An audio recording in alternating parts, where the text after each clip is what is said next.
Talking all that bullshit. I'ma put it to you like this, yo. This is for the nerds, this is for the brainiacs, this what we deserve. Go ahead and play it back, you ain't gonna touch me, you not gonna do nothing, you are not above me, I bet you wish you was me, I know it, I know.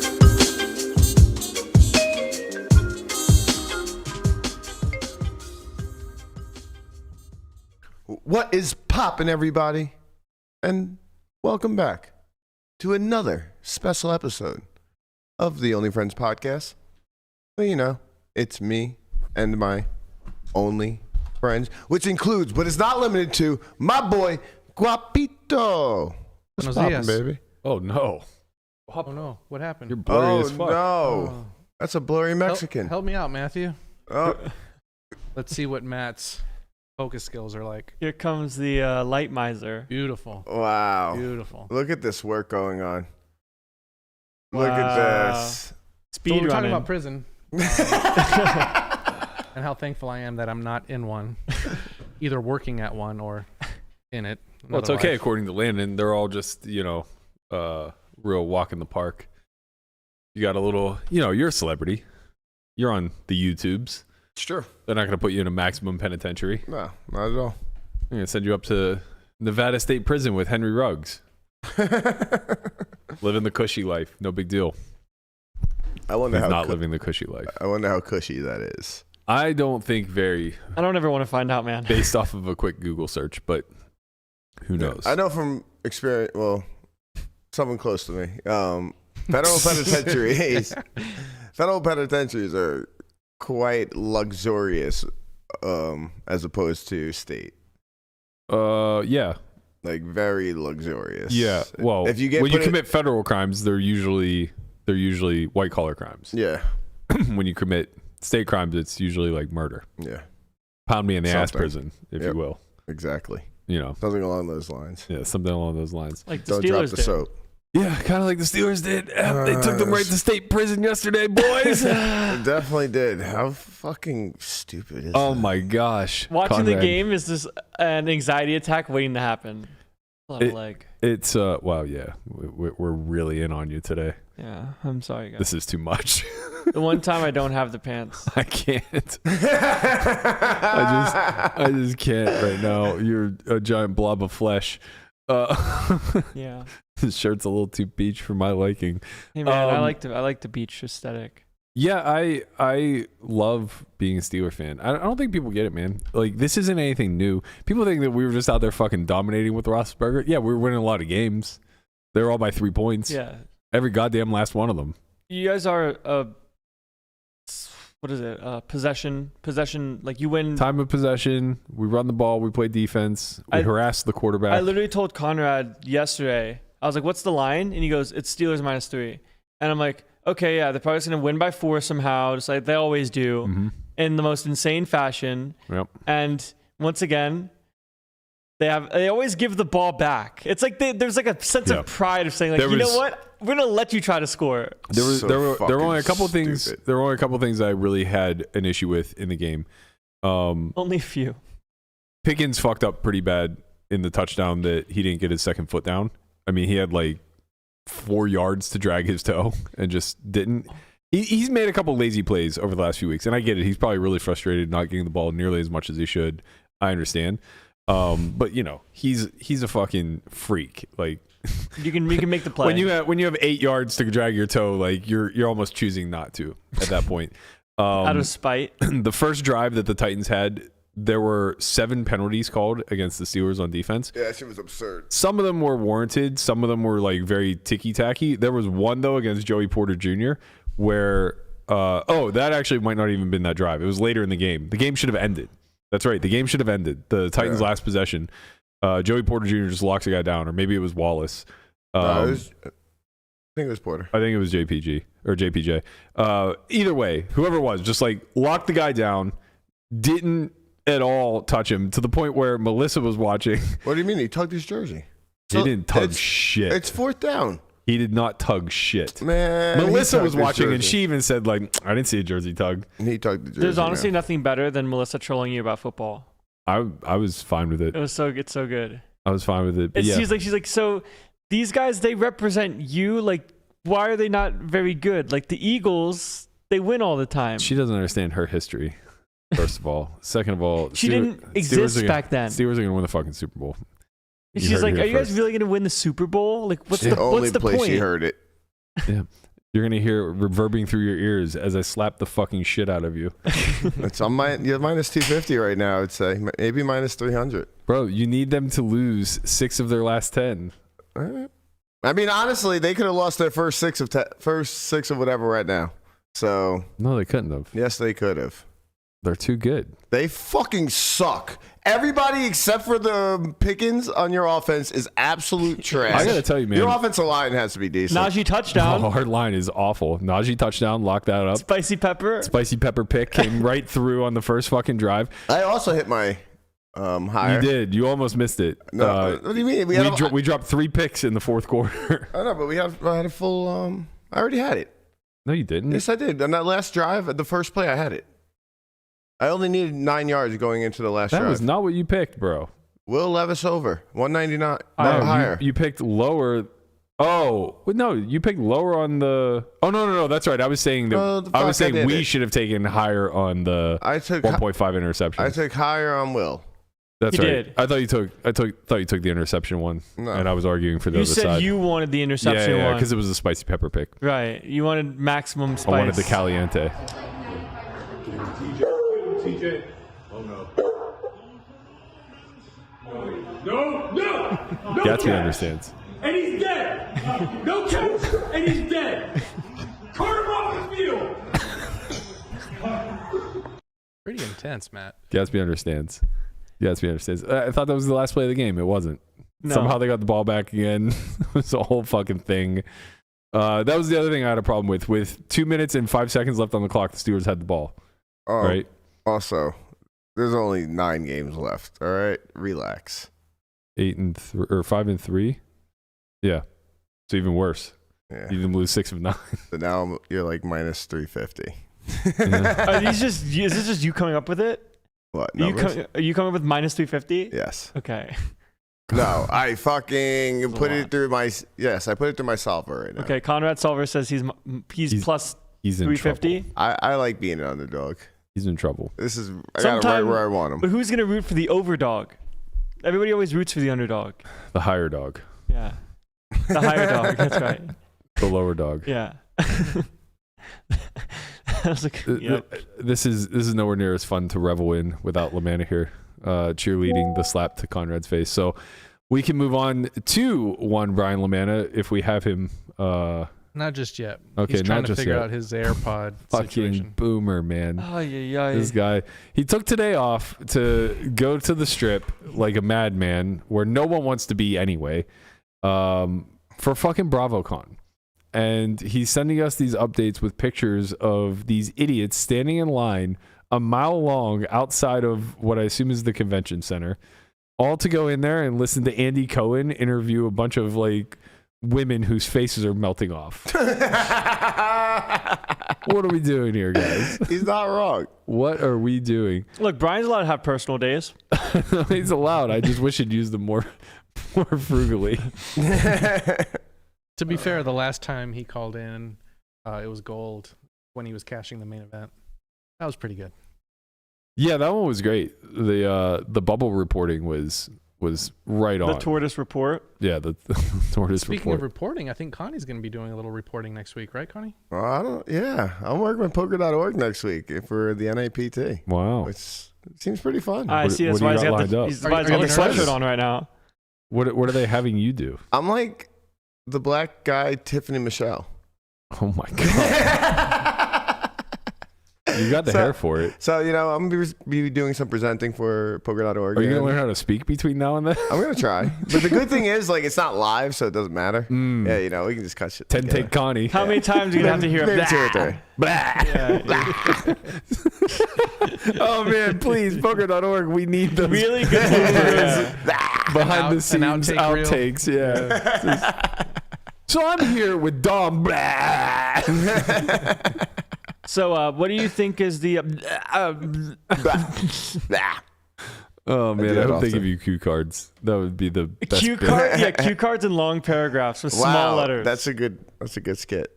That is a good skit. Conrad reads Man, cue cards. I'm so sad that the skit that we did when I was trying to do the ignition reporting when we did one for S4Y, it didn't hit as well as we thought it was going to. The timing was off. We needed you to have had just made a cringe slot tweet sometime prior so that we could juxtapose them next to one another. Right.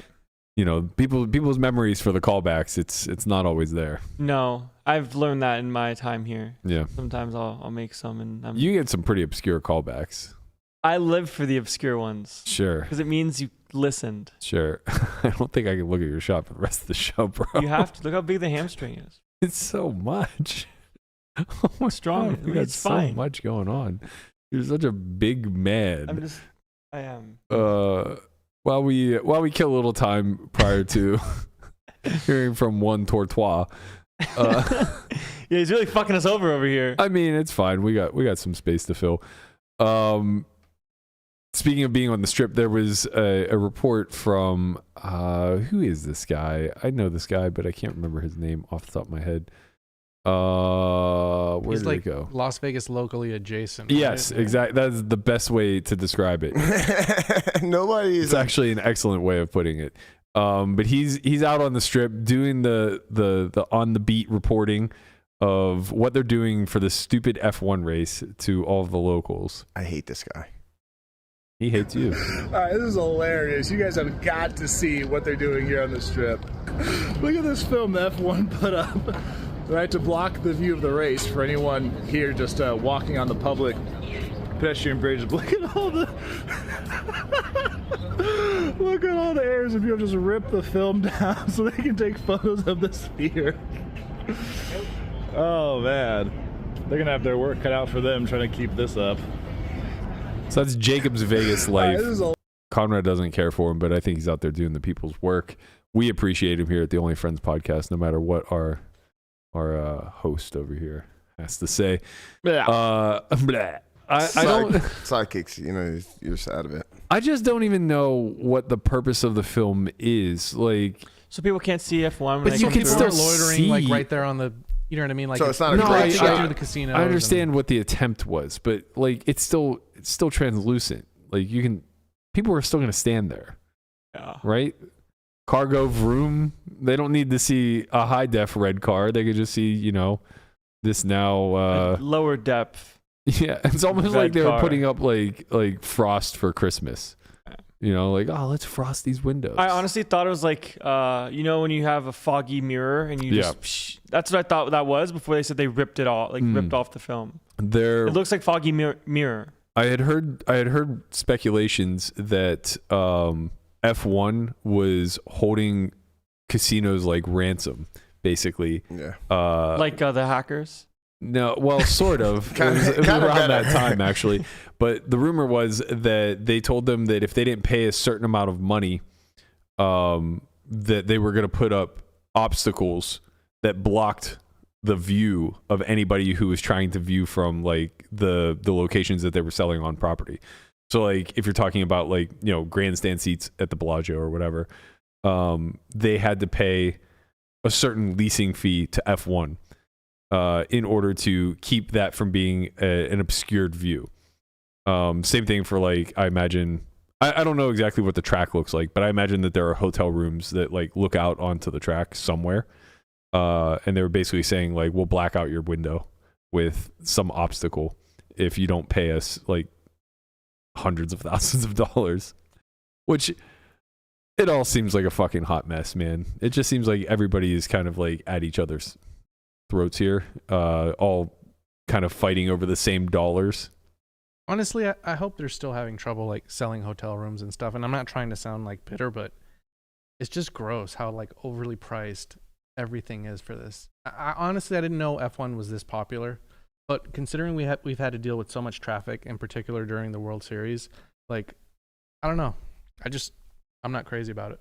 I think hotel rooms are like down to normal cost, if not lower at this point. So they're having trouble selling rooms. From what I heard, they were like giving rooms away to just about anybody. And that was like off the back end of them originally being like, $1 to $5K a night. So I recently was looking at rooms everywhere, and that one weekend, only like Friday, Saturday is up. Like it's maybe like, I want to say Caesars was like $1,200 a night or something like that. Okay, which like, usually it's like half that. Yeah, on a Saturday. On a Saturday, maybe yeah. even a little bit more. Maybe Yeah. like $700-800. Yeah.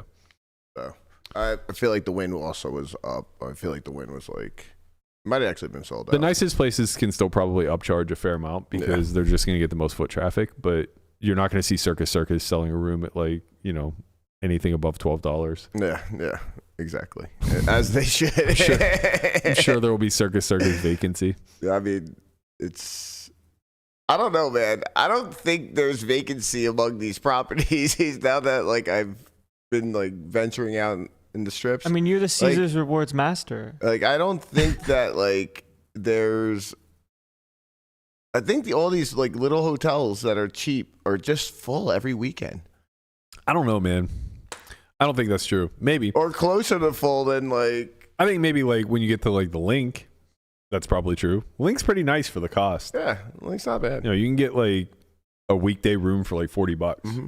Same thing. I mean, Link is nicer than Bally's, but they're not Bally's anymore. Horseshoe, whatever. whatever. Same thing there. But yeah, similar price situation. What do we got going on here with the Tortoise? Nada. Fuck that guy. All right, he's done. He's out. You're out. Goodbye, Turtle. Thanks a lot, Tortoise. I only wanted him to call in so we could talk about the Steelers. I don't care about BravoCon one bit. You fucked us. But maybe he'll come around. How dare you, Turtle? How dare you, Tortois? I mean, You've thank you, Brian. Right. Let's. I know he's gonna have to deal with a lot more shit if he was here today. I'm surprised that because the Steelers won, like if the Steelers won, Brian would like go to BravoCon later. But if they lost, he would just go straight there because now he misses this time to talk shit to Conrad with you. What do you mean? He won either way. Like, I don't know if you know the Tortoise, but his loyalties start with Michelle, end with Michelle, and then everything else below that. Where's the Steelers in there? Somewhere below Michelle.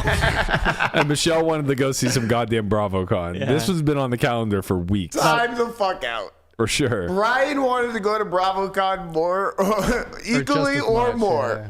I would agree. Than her. Matt And can't take it. He's fixing my shot right now. He literally can't take it. That is not even close. He is so excited to be there right now. He's like like a kid on Christmas on the lines. I need to see what my new shot looks like. This fucking guy. He took away the hamstring. Less legs. Thank God.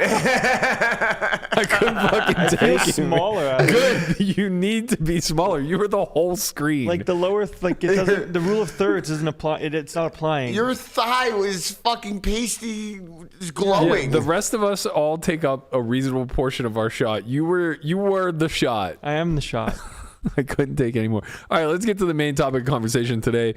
One Sam Bankman-Fried finally had his day in court. Kind of a weird I don't want to say precedent set because we don't even know what the outcome is going to be necessarily when it comes to sentencing.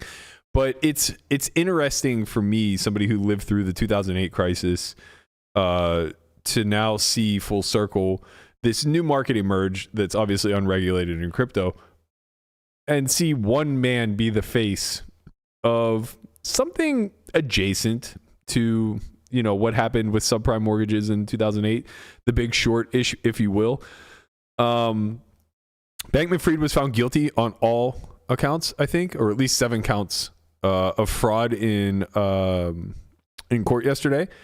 This could come with upwards of 110 years for sentencing. He'll be sentenced in March. He has one more hearing prior to that where I think he has 5 more counts being levied against him.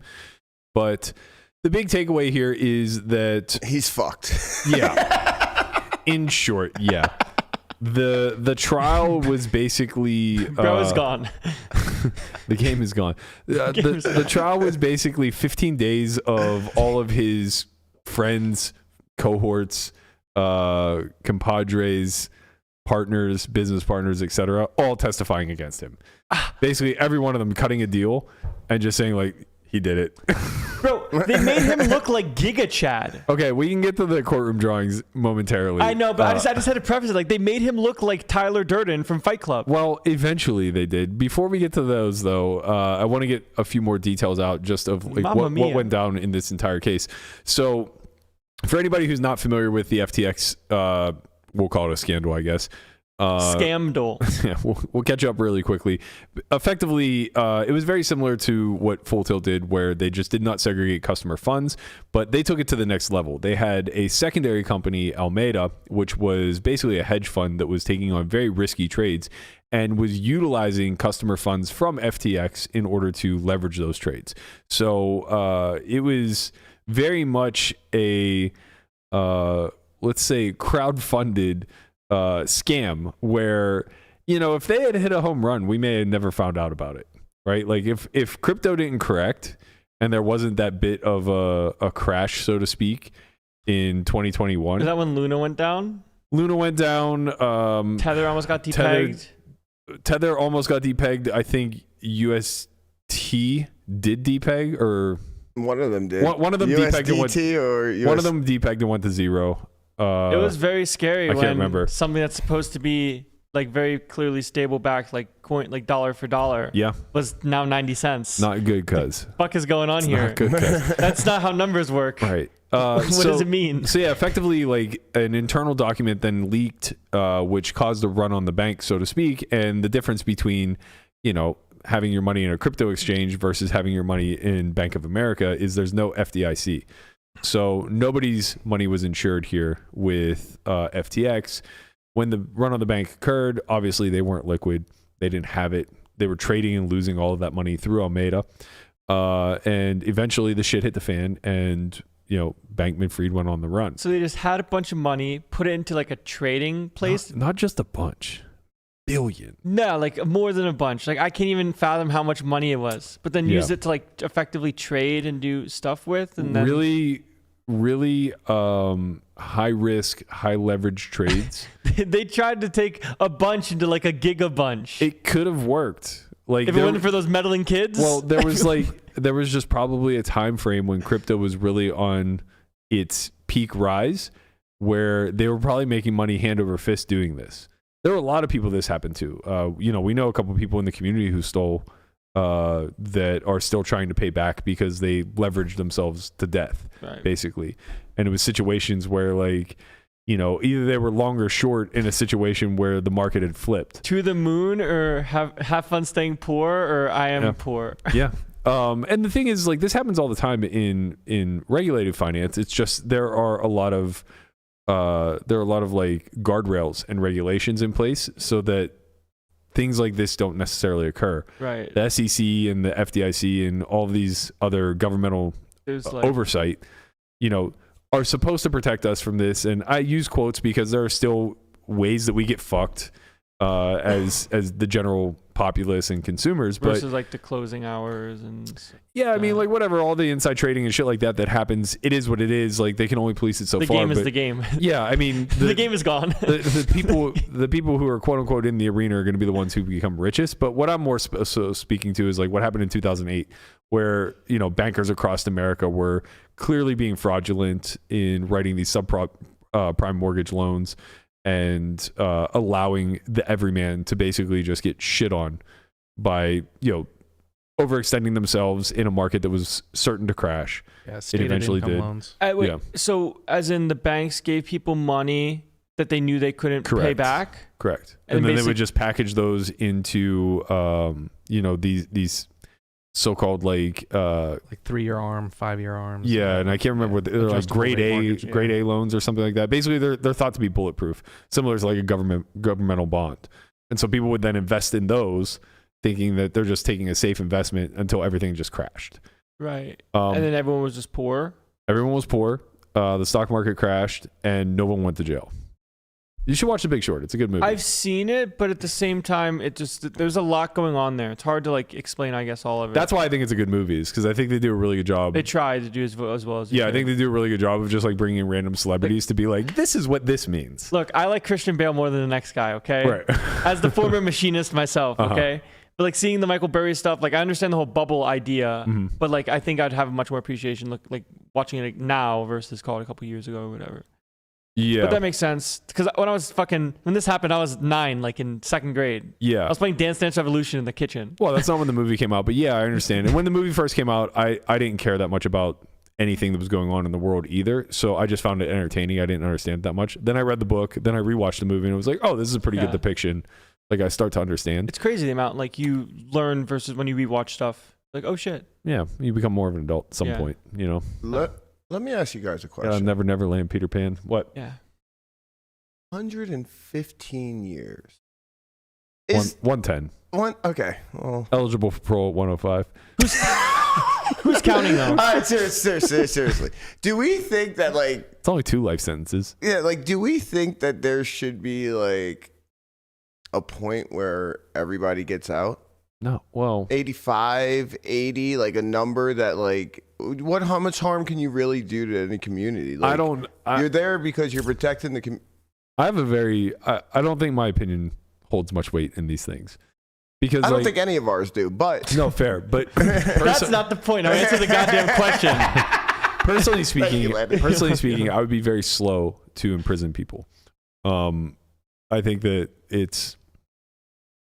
threat of it is not the deterrent that it's meant to be for people who are really hard up, and too much of the prison system is just filled with people who are economically impoverished anyway, and they're largely there due to crimes committed that are an attempt for them to get by. Yes. And though I do think that those crimes should carry some punishment in some capacity, I also don't necessarily think that like doing prison time is the answer. Like it's certainly not reforming anybody. Yeah. It's not building anybody. Yeah, and it's like, you know, having to share cells with people who do commit like true crimes against humanity, like murder, rape, things of that nature. It doesn't seem to be one-to-one fair. With that said, I don't necessarily know what the better alternative is. So that's why I don't like to take much of a stance on this kind of stuff. Like Sam Bankman-Fried, or Sam SBF. Yeah. That was his name. You got it right. Yeah, I got it right. I doubted myself. Somebody like that obviously should be punished. Yeah. Like 100%. But there's a part of me that's just like completely fine with him being financially ruined forever.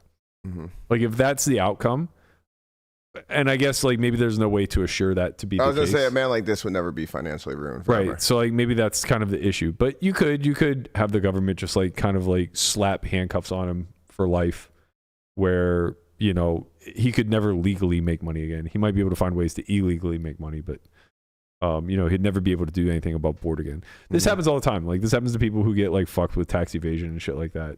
Another weird thing for me to think of somebody spending jail time over, but you know, whatever. Maybe we just have different prison systems for like white collar, blue collar crime.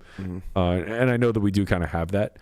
I don't know. It just seems like very resource intensive without much of the intended outcome that you hope to get out of it.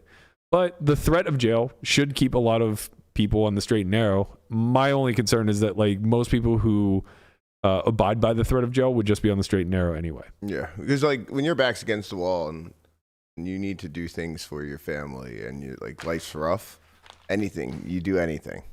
And that's what a lot of people in prison are sentenced for. Yeah, especially when like that quote unquote anything is, you know, for the most part victimless. Like you're selling weed or bootleg CDs or whatever. It's like, yeah, you're harming someone financially somewhere, but it's very small. Yeah. I mean, I just think of the origin of this. I think 110 years is just absolutely fucking absurd. And at some point, everybody should be able to see the light of day again. Yeah, I don't even like to think of it that way, though, because, like, who gives a shit? Like, when he's 75, who gives a shit? Yeah, I mean, he'll give a shit for that extra 5-10 years that he's sitting in a fucking prison cell. Maybe. Imagine spending, like, the best years of your life just locked away. Yeah, looking forward to being a grandpa and getting out. Quite honestly, getting out at 75, you're just fucked. So you know what? Never mind. I take that back.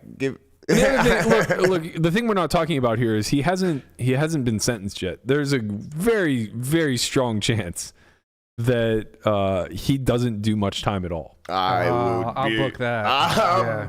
Book it. Okay, now discuss. Name the number. Name the price. I mean, I would go with 50 as the line. I was gonna say I'd go over 60 comfortably. I mean, it would be a very long-standing bet, but I would happily wager that he does not do 50 years in jail. Ooh, all right, I'll book that. Like, he might get sentenced to 50, but I will happily bet that 50 years from now he is not in a prison cell. No, yeah, I would bet that too. But he would be sentenced to. Yeah, like 60 years. It's weird because you have a couple of different angles here that are kind of coming at him. Like, on one side, you're gonna have like the DA and people from that standpoint that are very much into regulating these markets. They're gonna want to throw the book at him. Yep. The public obviously wants to throw the book at him. I think there's going to be too much public pressure. Yeah, And maybe. I don't think he's going to be eligible for parole in less than 50 years just because there is so much public pressure. We should have got FTX to sponsor the podcast before they went down there. I know, we fucked up. What the fuck are we doing, man? Anybody have that? We're fucking poor. Anybody have that Tom Brady contact? Yeah. T Swift turned it down. She was smart. She was smart. You knew. Her dad knows. There's good in plenties. You're fine. You're a fucking child. No, I mean, like, they're gonna last another week, but it's fine. They do their job. They'll last as long as SBF is in prison. No, look, I hope that he gets punished. I don't know what I would consider to be fair and just. Yeah, like if you were a judge, bro. Yeah. But yeah, I mean, there is the aspect that, like, because he's just one person as opposed to a whole flawed system, like what happened in 2008, they could just throw the book at him. He could be in a Madoff like situation. Yeah. Where Madoff died in jail, I believe. Yeah. But he was pretty old by the time. I think he was like 75, 85, yeah, 80, something like that. By the time the rug finally got pulled out from underneath him.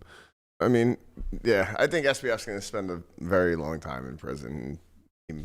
Yeah, he'll see the light of day again probably, but. Yeah, I guess it's so tough to qualify too because, like, I think that there's a real chance that, he just ends up being in a place where he gets to live a pretty normal life. Yeah. I think we could see something where he is conceivably like an author or an influencer of some sort in the finance space. Like, I could see him being a consultant in the future, like as a reformation process of some sort. I don't know, man. I just don't see really high intelligent people who basically use their intellect to rob. Go to jail. I just don't see them ever spending lifetimes in jail. Yeah, only Bernie. It's so weird how it's crazy how big of a deal it is, but it makes it's so easy to make it seem so small. Well, because money is just so irrelevant compared to life, right? Like, you take somebody's life, there are murderers that get less than 18 years. There's manslaughter cases where people don't even spend a day in jail. They just get house arrest and probation and shit like that, right? So, like, it's weird to think that because thousands, tens of thousands, even hundreds of thousands of lives were impacted financially by this man, that he'll carry a greater sentence than a person who takes another person's life. That's a weird exchange to me. Yeah, I'm on the same page. But you can make the case that he's a bigger detriment to society, right? Because he can harm people at scale, or at least can harm people's pocketbooks at scale. Yeah. Yeah, which then kind of causes potentially some more of these other crimes that put people in actual jail. Just falls down. From my point of view, it just speaks to me that, like, we have a broken financial system in some capacity that he was able to take advantage of. So yeah, sure, he absolutely should be reprimanded, but also we should probably, start to look at the soft spots that he was able to make all this money through, and how to fix it. Yeah, and how to correct for it. Whether that is, this is kind of the dangers that people had of crypto in some ways. Yeah, I don't know if this falls. They call it unregulated market-esque things. I don't know if this falls necessarily into that space. It's tough to say, right? Because, like, I have no idea. I'm just asking questions. No, I understand. But something like cash is largely unregulated, right? The only thing that makes it regulated is that the current financial institutions where you can run cash through all abide by federal law, right? Currently, crypto loosely doesn't. But yeah, I mean, I think that could be adopted. Like they could adopt similar rules to crypto as they do with cash, I imagine, where it's like peer to peer. It's largely going to go, unmonitored because it doesn't matter all that much. But when you start to do things at an industrial level or at a corporate level, whatever, then you probably should need to have some oversight. Fill out some forms, maybe a little bit of red tape. Yeah, how much money do you have, and where does it go? Yeah, and I mean, I think for the American people, like we would probably, as much as we all hate regulation, like we'd probably be for that. Like it'd be nice if you could just send 2 Bitcoin to your bank account or to a casino if that's where I was looking to. Be kind of sick. Put it into play. Yeah. The problem is they want to tax it on both sides 9 times. I know. What the fuck are they? Get out of here! It's true. The like using crypto as a currency is a nightmare. Yeah. Because every exchange is a buy sell. I think it's just time to move to like Venezuela. Where is it? Venezuela, bro. It's not Venezuela. No, Venezuela's down atrocious. Yeah, I know. It's not Venezuela. It's where is it? They burned all their money in the streets. That's why they need were Bitcoin. just like, you could walk through the streets and just like get a push broom full of cash. It was worthless. No, who was it? Who adopted Bitcoin? It was Venezuela. I don't know if it was Bitcoin, but it was crypto. No, it was not Venezuela. I think it was El Salvador. Yes. Oh, maybe it was El Salvador. Yeah. Okay. I remember seeing it, and people were like, "Yo, this guy's so based." But this is how I stepped to the trends, The meme is good. It was like this guy was like all in on Bitcoin. It was great. El Salvador might be chilling. They might be vibing. All right, we've been talking about this longer than I thought we would. Let's get to the real story, which is the horror show that was the courtroom sketch artist. Oh my God. So you want to talk about GigaChad FTX? There was a long evolution before we got to GigaChad FTX. The first one is what I can only assume to be Gotham merged together with FTX SBF in the so in many the courtroom. initials, man. I know, it's too much. Why do you have to have 3 names, bro? Yeah, just be Sam Bankman. Just be Sam. Also, like, come on, these guys' last names are fucking Bankman, and they're running these frauds. Yeah. Like, how is that a thing? All right, so the first one looks like something my I was going to say 5-year-old nephew, but I don't have a 5-year-old nephew. It would have worked out for this. It looks like something the child drew. Do you got these, Swap? I don't know which ones you're referring to, but I do have them. I'm just going in order of how they're posted. The ugliest one first, please. If you could. That is not the ugliest one. I was literally going to say, I'd like to wager on if he gets like... I actually don't even have that one. If you guys That's the ugliest one. Oh my God, look at those ears. Where you going, Dumbo? Where... The funny thing to me is that like his hair is like such a staple of what you can identify him by. And it's so reduced in this shot. It's like, who was this person? And what have you done with... Or where were your eyes at? This is actually, I think, I think this is a pretty reasonable depiction. I would look at that picture and I would immediately say Sam Bankman-Fried. I like the lawyer just like staring at him. And like the lawyer looks like a lawyer. Like I don't know what his lawyer looks like, but it definitely looks like a lawyer. Look at this guy. This guy's a fucking 10. This guy's literally, what the fuck? Landon's trying to fuck. Bro, no, I'm not. Just what? Like, I just appreciate objectively an attractive male physique. That's what it is. That ain't it. There are no amount of drugs in the world that could make oh my God, him look like that. The artist hates him. The artist had money in FTX for sure. Honestly, the artist had money in FTX, bro. You're telling me you wouldn't know who this is? Bro, that's E.T. Yo, whoever illustrated this was high as fuck on like mushrooms or something, and the world was just like, it was just going down. Are you telling me you would look at that picture though? And yes, I know exactly who it is. No, that's not Caroline. Like that's Caroline. Why is her face drooping down? I mean, no, like, real question. This is supposed to be like, oh my God, these are supposed to be like legitimate like pictures, right? Not caricatures. No, this is not cartoons. They draw what they see. Bro, there's no way you saw fucking Tyler Durden. Hold up, go back one. This was Tom Brady in 2015 Deflategate. Stop it. It's the same sketch artist. Stop it. You've got to be joking. Or it's Tom Brady from Night of the Living Dead. We're not sure. That's insane. So obviously, How much they pay this guy? not enough. The memes that come out of this are just worth everything. It's too good, man. It really is too good. Imagine going up to like for your interview and like, here's my work. Damn. Bro, SBF better put that shit in his dating profile. Wait till you see this other one. There's another one that this guy memed. He said the last court drawing of SBF being taken away for 50,000 years. Note, the tie is actually blue. This artist messed up. Who's Brother, come on. This is what every guy from call it 15 to 35 wants to look like. Yeah.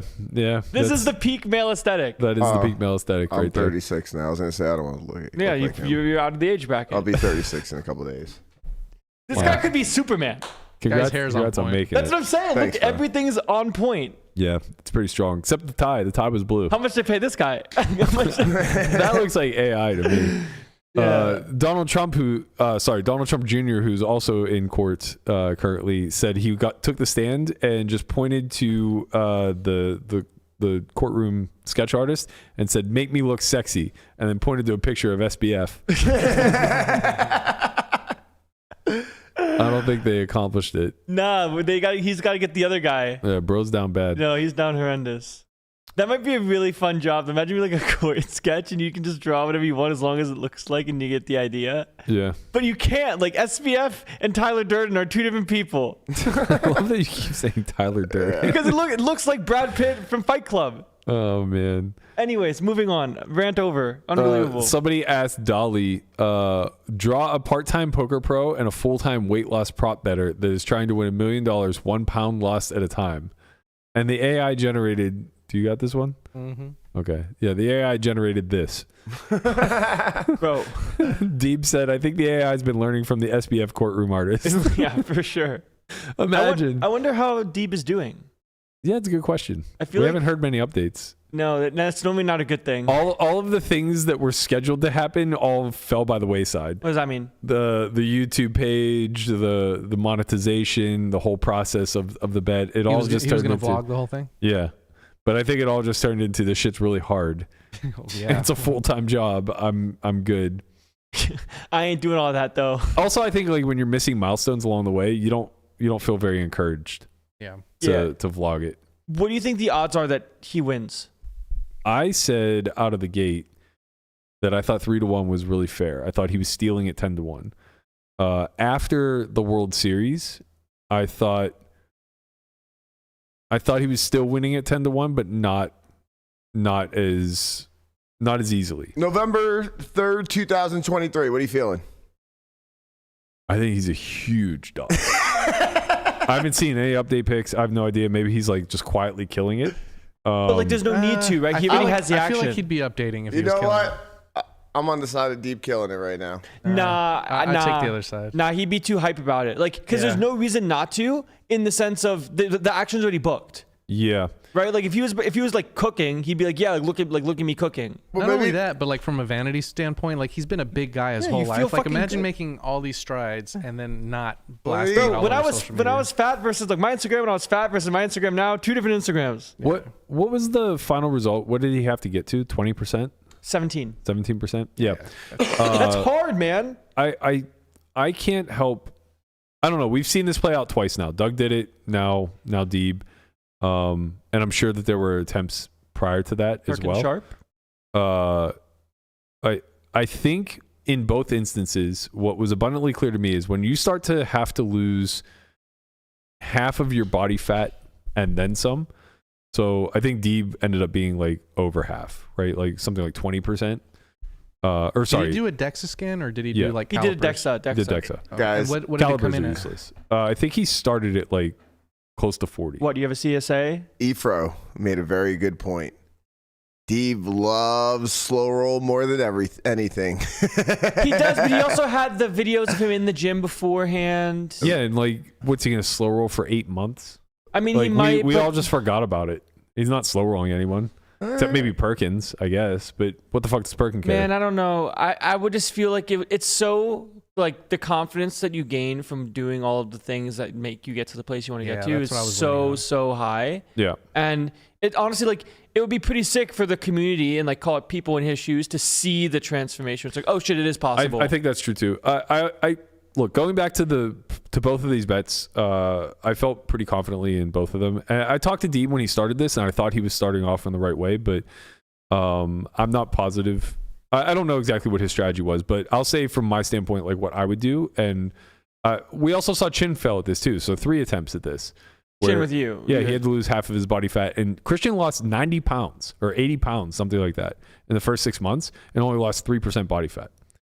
So like what's abundantly clear for me, just from seeing these anecdotal experiments and also just like what I know of body composition and Call it how new science. And yeah, and just, you know, understanding like how to get to a lean physique, in order to get to a low body fat percentage, it's imperative that you have high skeletal muscle composition. right. And in all of those instances, that was not the primary focus. It was always losing weight. Right. It's always, I want to be less on the scale, not I want my Correct. muscles to be stronger. All 3 instances, as far as I understand, maybe Deeb is different, I'm not sure, but We'll see. they all started off hard on cutting calories, on cardio, you know, basically Call it starvation tactics. not starvation, but like all the things that will reduce the weight on the scale as fast as possible. And you know, to my understanding, none of them went the powerlifting route. None of them went the route of just like really trying to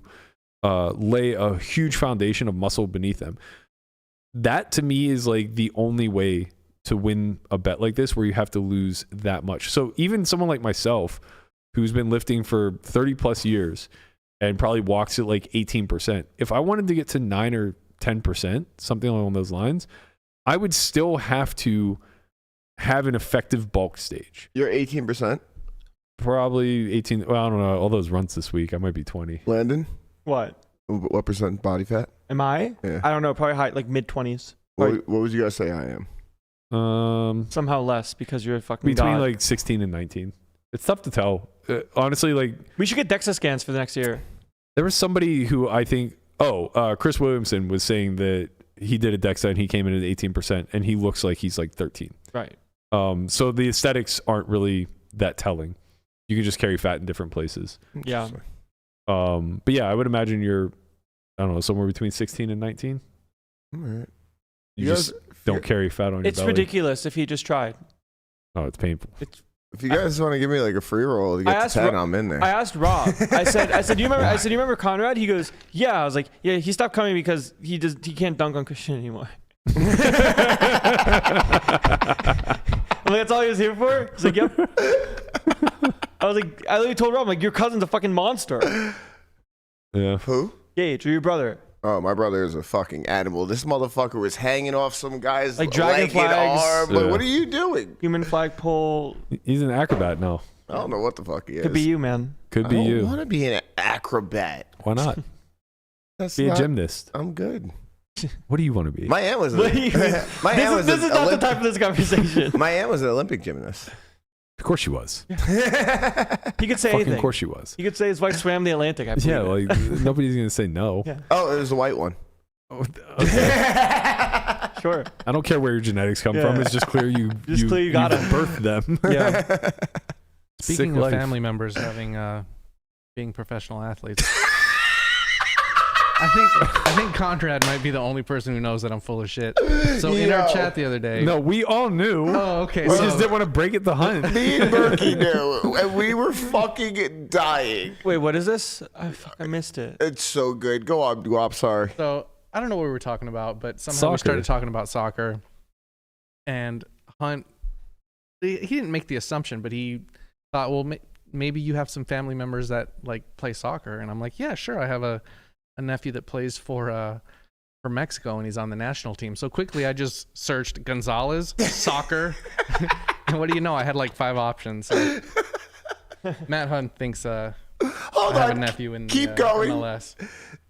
So then he's like, Oh yeah, my brother-in-law is like a real Nazi when it comes to coaching, and yeah. He went hunt for Google. He's like, oh, so he has a brother that plays for LA Galaxy as well in their like startup program. Man. And he's like, yeah, my brother-in-law is real rigorous at coaching. I still can't believe Guapa fucking lied to me pre-pod that he wanted a bracelet.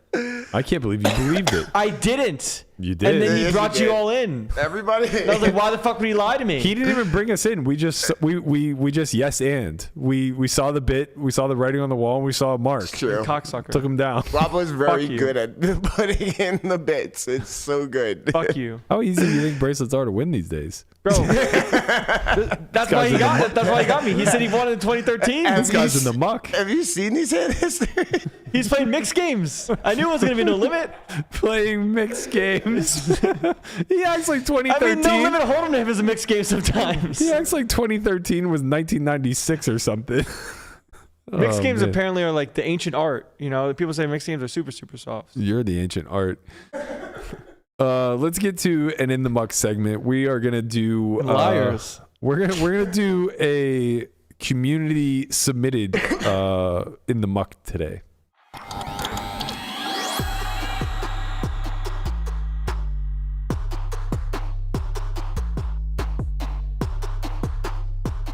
All right, this in the muck was submitted by O Betty, one of our Discord channel members. Big shout out to him. He says, "Hi everyone, I'm a live cash player in Canada, and I feel I've plateaued in my poker journey. I play 2-5 and 5-10, but 5-10 is only occasionally running in my area.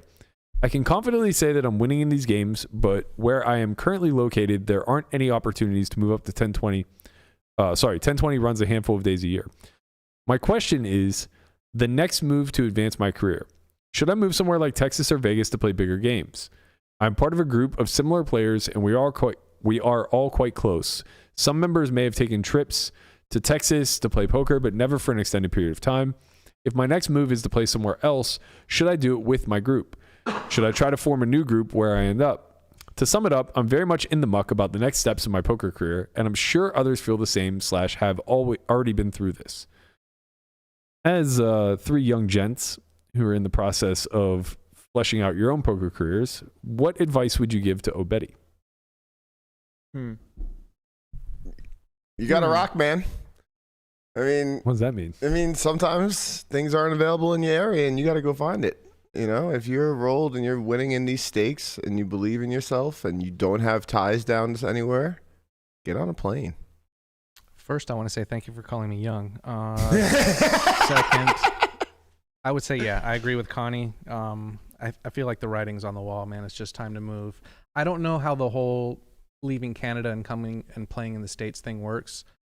We talked about it a little bit during pre-production, but even if you only get 6 months here in the States, I would say just get down here, work hard for 6 months, go back, kind of reevaluate, and maybe look into getting dual citizenship. It's kind of perfect, actually, that he lives in Canada because, like, he has to be out of this country within 6 months. He's only allowed here for 6 months, so he can, like, take the time to try it, and then he has to go back to reevaluate.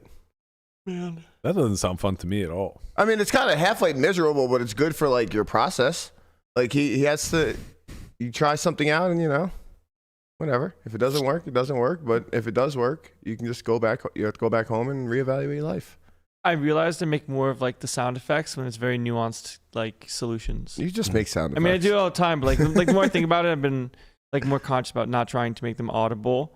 But like, man, it's very tough in the sense of trying to find a plan that works for you, and also kind of like what do you really want, and when you find out what you want, is if it's playing higher, if it's shot taking, if you don't need money, then yeah, like sometimes you outgrow your group, and it doesn't mean you don't love your group. It just means your group served a purpose, and you guys are still gonna have, like, you're still gonna be friends. But sometimes if you move, you're just gonna talk to people less or be in the same circles a little bit less.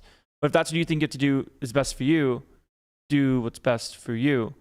But if you're still trying to make money, you think you can win, and you're just trying to say, okay, I want a shot take and see if I can do it, versus being comfortably secured in doing it, are two different things.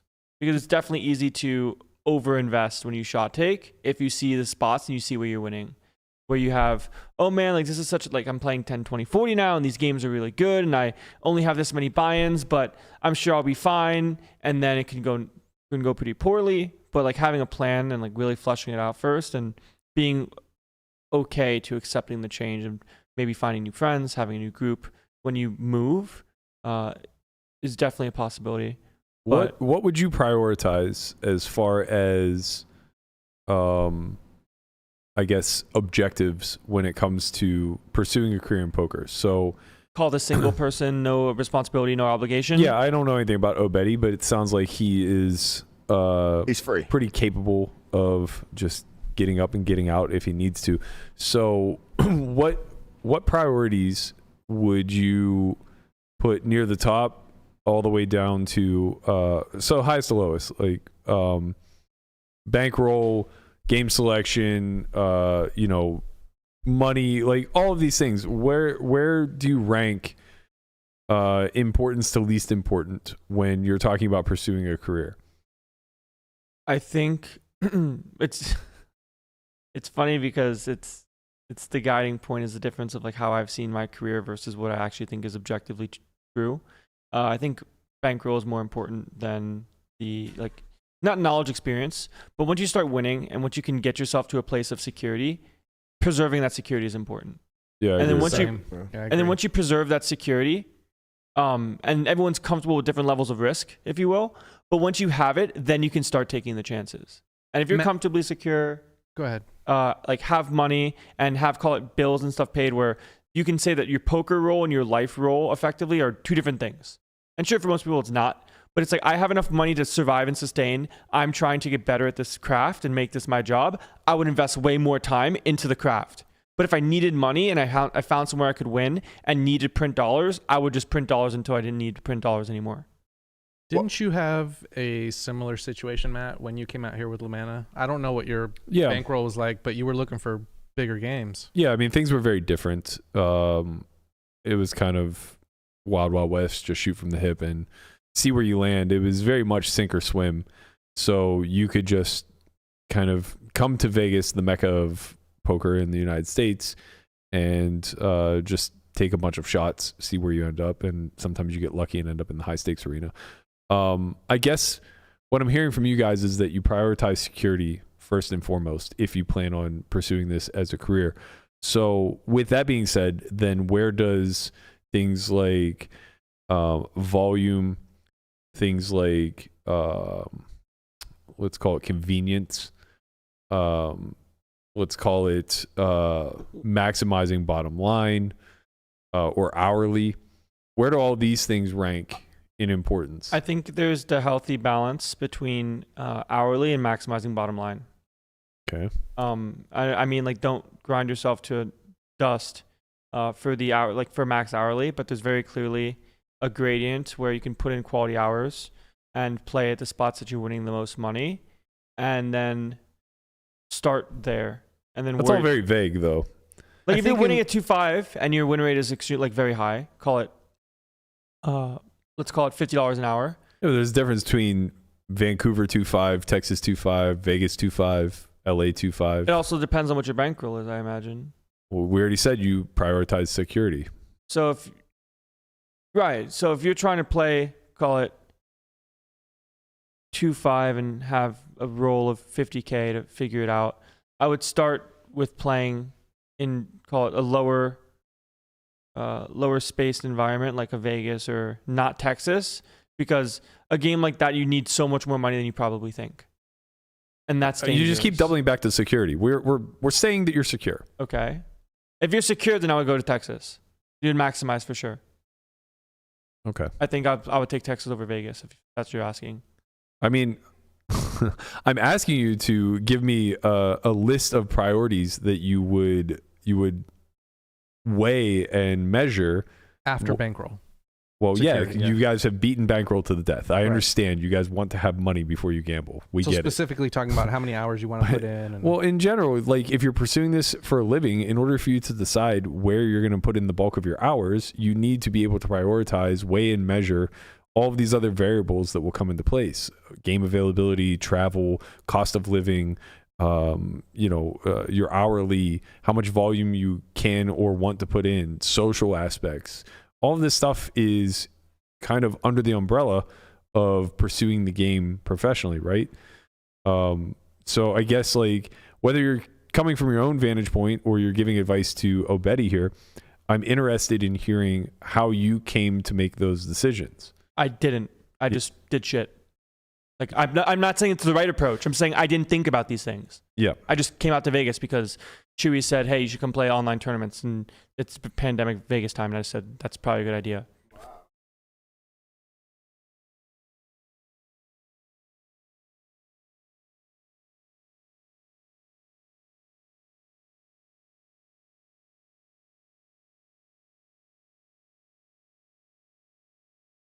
Specifically coming from his vantage point, somebody who's coming out from Canada, after bankroll, I would say if you're only going to be out here for 6 months, and again, this is just my opinion, it's to work nearly every single day, to put in massive volume, to really figure out what your hourly is going to be in the games out here. Like you said, talking about what it's going to cost to live out here, what your living situation is going to be. But in order of importance, I would say, yeah, it's just putting in a lot of volume, just because he's in a small time frame. He has 6 months to. I don't think it has to be a small time frame. I think if he wanted to move here, that wouldn't be a problem. Again, I don't know how that works. I don't know what the Canadian, USA. Yeah, I mean, when you're talking about the small time frames, you can get like vacation visa and things of that nature. But I'm fairly certain, just based off of how many Canadians tend to just eventually move here, I don't think it's like a huge hoop to jump through. Now, it may be like you want to try it out for 6 months before you make that commitment, but I don't think like we shouldn't put so much of an emphasis on the short term. He's trying to make a long term decision. Yeah. So he's basically asking, is moving a high priority? I would say yes. You have to be able to scale if you want to move up in this game, and you just need to be able to scale stakes. Like you found yourself plateaued, I would say go for it. Moving a high priority. Yeah, I think it just. I feel like it's vague and it's supposed to be, because it really depends on what you want, and if you're not happy where you are, that's a different conversation. Because if you're trying to say that I feel like I plateaued, it seems like you are looking for more, and if where your environment is can't offer you more, you should probably try to get to a place that does give you what you want. Yeah, I think I would approach this a little bit differently. I think I would approach it the way you guys are speaking, more so when I was younger. Less the security aspect. I would be much more willing to throw caution to the wind. Now I would prioritize security a lot more, but by prioritizing security, I think I would also probably understand that scale isn't super attainable in this industry, and therefore I'm going to have many streams of income. So I would want to be dividing my time in some capacity. Well, scale being like not playing greater than 10, 20, 40? As a 40-year-old or even as a 30-year-old, if you told me that my plight in life was going to be to play 10, 20, 40 for the next 25 years, I would quit. Because? It's just not enough money. Like, it's just not enough year over year earn when the game will continually get harder, that bottom line will continually decrease, and you're constantly just going to be at risk. So, like... Jesus, bro, that's 4x his stake. You're ruining his fucking dream. I get it's actually good to hear these things. No, I know. It's a nice intermediate. If he spends 5 years playing 10, 20, 40, that's fantastic. He'll do great. He'll probably become a millionaire. Yeah. Right, but you're saying you're trying to get to a point to potentially exit. Well, that's the questions that I think need to be answered before you just uproot yourself, right? Or not exit, but just try to find other places to also make dollars if your concern is making dollars. Well, I guess like I would look at it, I don't know how old he is, but let's say he's in his mid-20s. I would look at it like a 10-year horizon, right? And say 10 years from now, what would my vision of success be? And Like, there what would am I be, trying to accomplish? yeah, there would be a handful of things I would want to check off. Like what? Like security-wise, I would want to have $1 million. Like just liquid? Just yeah. Okay. Or just even net worth wouldn't even matter. But like basically that's an arbitrary number, but I'm just trying to cement that security would be a priority if 10 years from now I was still playing. Right, in his shoes. So security first and foremost would be my number one priority. Number two would be that I'm still on some path to scale, whether it is within this space or moving laterally out of it, right? So either one way or another, I would want to be at the highest stakes that I was capable of playing. Now, if that's public 10/20/40 because that's the only thing that I'll have accessible to me, fine. If it's finding my way into the private realm and getting to play 100, 200 plus, fine. If it's playing high stakes MTTs because that's the way that the industry is moving, fine. But or playing PLO if you have to switch games. Yeah, whatever. In some capacity, like I would want to acknowledge that versatility is necessary and that my ambition would be to be at the highest rung of the ladder, no matter what. And if that weren't the case, and I weren't on a path for that to be the case, 5, 6, 7 years down the line, then I should strongly consider switching my direction and changing careers. Third, I would want to build like a life throughout the process of that 10 years. So whether that means, borrowing from my current group that I think has the talent to join me in this and turning this into more of a team effort. Like I think him having the group now is more valuable from a security standpoint than whatever his bankroll currently Group is. being access to money, probably. Not just money, but also sure, like just experience. Well, yeah, it's more so that it's pretty important to grow alongside others within the arena before you venture out onto your own. And I'm not saying that like he's not already at that point, but it becomes a big scary world out there. You're often going to be butting heads against your competition. So it's not like going to be your local little room where there are 3 good players and you all become friends. You're going to be in Vegas where most of the professionals are going to be competent. And they have their own group already. And you're also just not going to want to be friends with them. Right. If you're a cash player, like the last thing you want to do is pal around with the 10/20/40 regs every single day because, you should be spending your time dissecting them. And come to the dark side, in the MTT realm where we all hang out, we have great times. you all hang out because you don't have any fucking win rate. Because you don't have any. You don't have any win rate. You literally all hang out because 80% of the field is swapping 3% in ROI. Like nobody's fucking winning. Right, because all the guys that are winning aren't doing that. Right. All the guys that are winning are traveling the world playing the highest stakes and if they're playing the lower stuff, they're like, okay, I just want to win these tournaments. Or they're Darren Elias. They're just having a family instead and going out and bossing the biggest main events having a year. hot dogs in his pocket. I'm being exaggeratory, obviously. Like there's more win rate than that going around with the regs, but it's way, way, way fucking less than all of them believe it to be. If you polled the average reg who plays 1600 ABI or 2K ABI, something along those lines, and you ask them what their ROI was, they're going to be 2 or 3x what the actual probable ROI of them are. It's the same idea as why when you ask people how good they are at poker, like 90% say that they're a winning player. Like this just can't exist.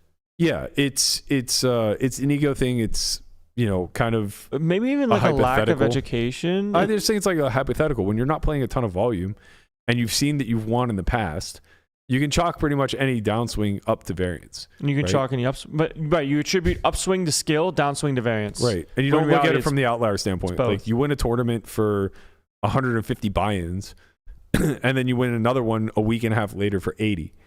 You've just won a year worth of buy-ins. Yeah. Or more. Sorry. Many, many, many more, right? You've won like a year or two worth of buy-ins.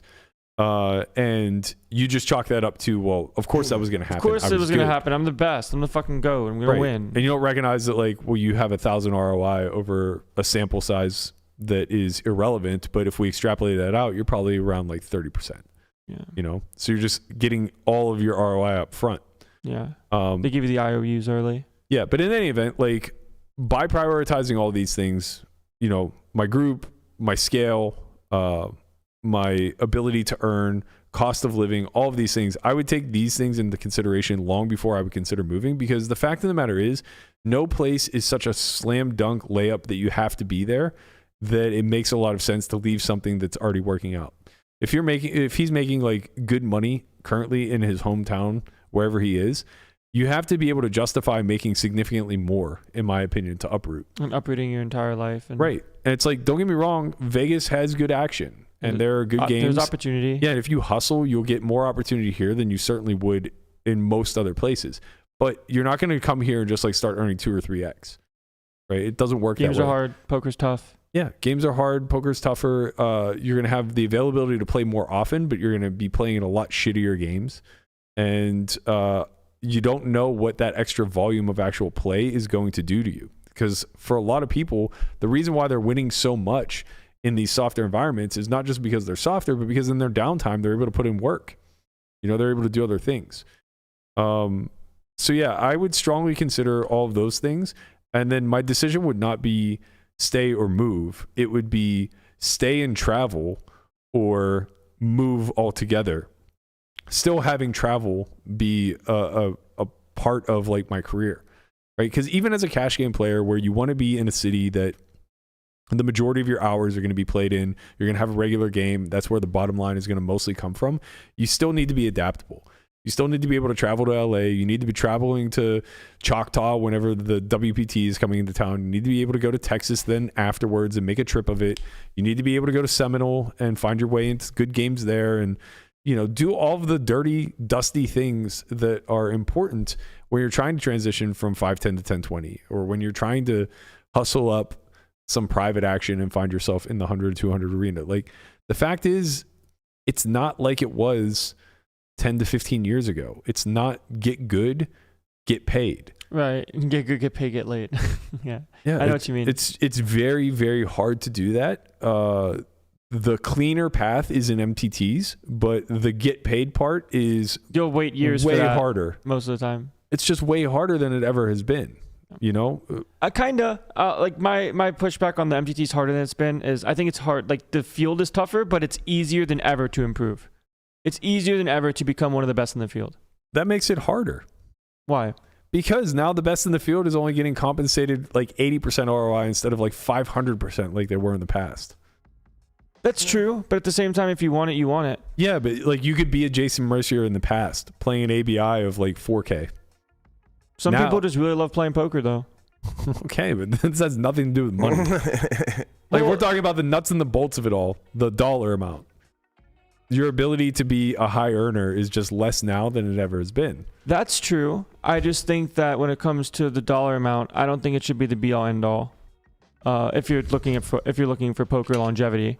If you're looking to exit, sure. I mean, that's just very romantic, and I appreciate your youthful exuberance. But at some point when you have responsibilities and bills, you can't just like play for the fun of the game. Well, it's not about playing for the fun of the game, but like if you want to try to make... This is why I always come back to the whole, if you're just starting out, maybe having 2 jobs is very responsible. It actually might be more as you progress. Having 2 jobs is more responsible. Yeah. Starting out, you can take a ton of risk on. You can make this your life. Once you have 100K. When you're 32, you can't make this your life anymore. Not unless you're well on your way to becoming an end boss. But it is a good side hustle. It's a great way to make extra money. It's a great way to pass the time if you love the game. Just have poker be a serious hobby. Yeah. And have a real life outside of it. Yeah. It's worked out well for me. Yeah, that's why you're in those private games. All right, that's gonna do it for us today. That's why I'm retired. Fuck. Yeah, you've retired before you started. Well, I'm out of retirement. I came back. That's gonna do it for us today. There was one other thing we didn't get to. That was Phil Hellmuth announcing that he will be back for the big game. Don't forget that the NAPT is casting for the big game show this week coming up. They're doing a shootout where I believe it ends up being 60 winners. Or maybe it's 12. I can't recall. Anyway, whatever it is, the winners of these shootouts ultimately will go in front of a cast of judges who then will choose a handful to be the lucky ones selected to the big game where they get to play the loose cannon role. Professionals need not apply. We'll see you guys back here noon Monday. Don't forget, we are running a pre-Black Friday sale. So if you guys are interested in signing up for S4Y.io, head over there, use the code ONLYFRIENDS, and save $30 for your first 2 months. See you guys on Monday. Later, squad.